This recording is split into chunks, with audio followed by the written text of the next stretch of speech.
Subscribe and share my channel Sudarsana. ఓం శ్రీ గణేశాయ నమః. శ్రీ గురుభ్యో నమః.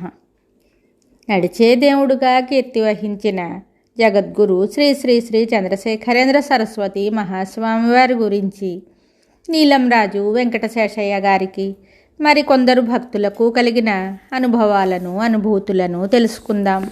శ్రీ చల్లా శేషాచల శర్మ గారు కృష్ణా జిల్లా గురజాడ గ్రామవాసులు. వీరి ధర్మపత్ని సావిత్రమ్మ గారు. శ్రీ శర్మగారి పూర్వులు శ్రీ విద్యోపాసకులు. శర్మగారు ఉయ్యూరులో కేసీపీ షుగర్ ఫ్యాక్టరీలో కోఆపరేటివ్ స్టోర్స్లో బిజినెస్ మేనేజర్గా పనిచేస్తున్నారు. 1960లో శ్రీ శర్మగారు సకుటుంబంగా కంచికి వెళ్ళి సమీప గ్రామమైన అంబిలో కామకోటి పీఠాధీశ్వరులు శ్రీ చంద్రశేఖరేంద్ర సరస్వతి మహాస్వామివారిని సందర్శించారు. అంతకు పూర్వం శ్రీమతి సావిత్రమ్మ గారు చాలా కాలం నుండి అకారణంగానే మానసికంగా భయభ్రాంతి నొందుతూ ఉండేవారు. ఒకనాటి స్వప్నంలో ఆమెకొక యతీశ్వరులు దర్శనమిచ్చి అభయముద్రను చూపి అంతర్ధానమయ్యారు. ఆ స్వామి ఎవ్వరో అంతకు పూర్వం ఆమెకు తెలియదు. నాటి నుండి ఆమెకు ఆ మానసిక భయం పోయింది. అంబి గ్రామంలో తాను దర్శించిన కామకోటి పీఠాధిపతులే లోగడ తాను స్వప్నంలో చూసిన యతీశ్వరుడుగా ఆమె గుర్తించి ఆ విషయమంతా శ్రీ స్వామివారికి నివేదించుకున్నది. నన్ను నిజంగా గుర్తించావా అంటూ శ్రీ స్వామివారు చిరునవ్వుతో 2-3 మారులు ఆమెను ప్రశ్నించారు.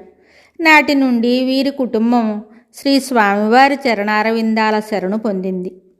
1967-68 ఆంధ్రదేశ పర్యటన సందర్భంగా శ్రీ స్వామివారు సపరివారంగా గురజాడ వచ్చి శ్రీ శర్మగారి ఇంటిలోనే ఉన్నారు. 1970 ప్రాంతంలో శ్రీ శేషాచల శర్మగారికి మసూచకం వచ్చి జ్వరంతో చాలా బాధపడ్డారు.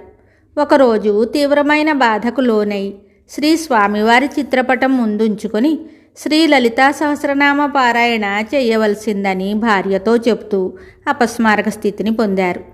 శర్మగారి శరీరం చలువలు కమ్మింది. బంధుమిత్రులంతా వచ్చి ఆందోళన చెందారు.